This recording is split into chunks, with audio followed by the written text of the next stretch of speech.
Salam, kita berjumpa lagi di renungan hari ini. Dari Injil Lukas bab 24 ayat 13 sampai 35.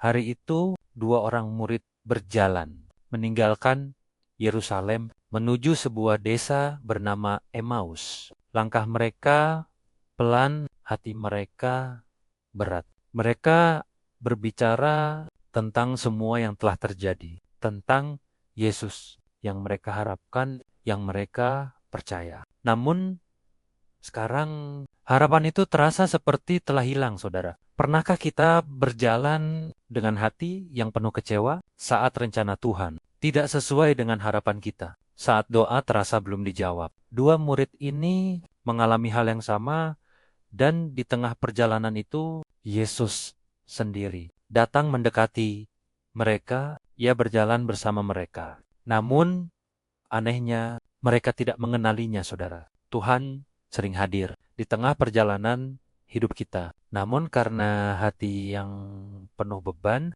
kita tidak menyadari kehadirannya.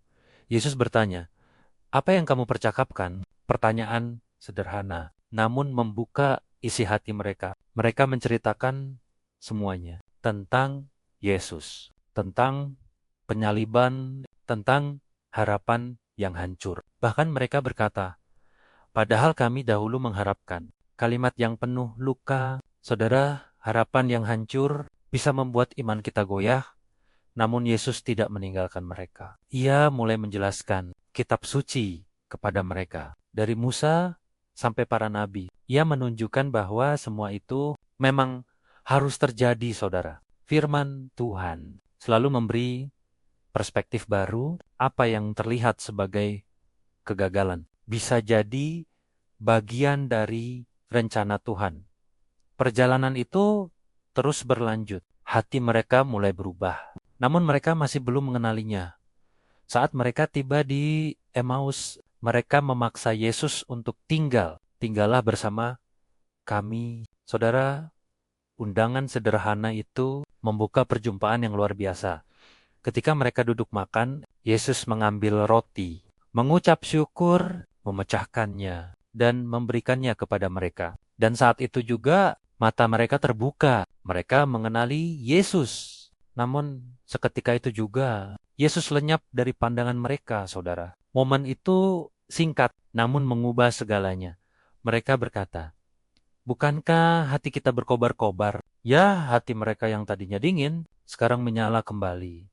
Dari kecewa menjadi penuh semangat. Dari putus asa menjadi penuh iman. Dan tanpa menunda, mereka bangkit kembali ke Yerusalem. Untuk memberitakan kabar itu, Tuhan benar-benar telah bangkit. Saudara, perjumpaan dengan Tuhan tidak hanya mengubah perasaan, tetapi juga mengubah arah hidup dari menjauh, menjadi kembali, dari diam, menjadi bersaksi.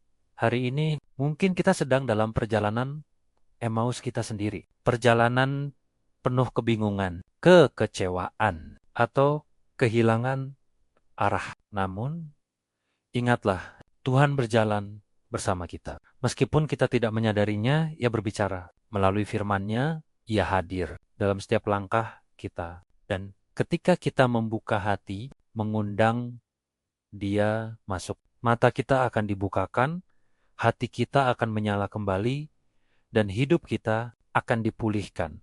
Saudara, jangan berhenti di perjalanan. Jangan biarkan kekecewaan membuat kita menjauh dari Tuhan. Tetap berjalan, tetap mendengar firman-Nya, dan undang Dia untuk tinggal dalam hidup kita. Karena satu perjumpaan dengan Tuhan bisa mengubah segalanya. Mari kita berdoa. Tuhan Yesus, terima kasih karena Engkau selalu berjalan bersama kami, meskipun kami sering tidak menyadarinya. Ampuni kami jika kami mudah kecewa dan kehilangan harapan. Bukakan mata kami, agar kami dapat melihat Engkau. Nyalakan kembali hati kami dengan firman-Mu dan ubah hidup kami, agar kami menjadi saksi-Mu. Dalam nama Yesus kami berdoa. Amin. Sekian renungan hari ini, semoga senantiasa berkat Tuhan menyertai kita. Sampai jumpa.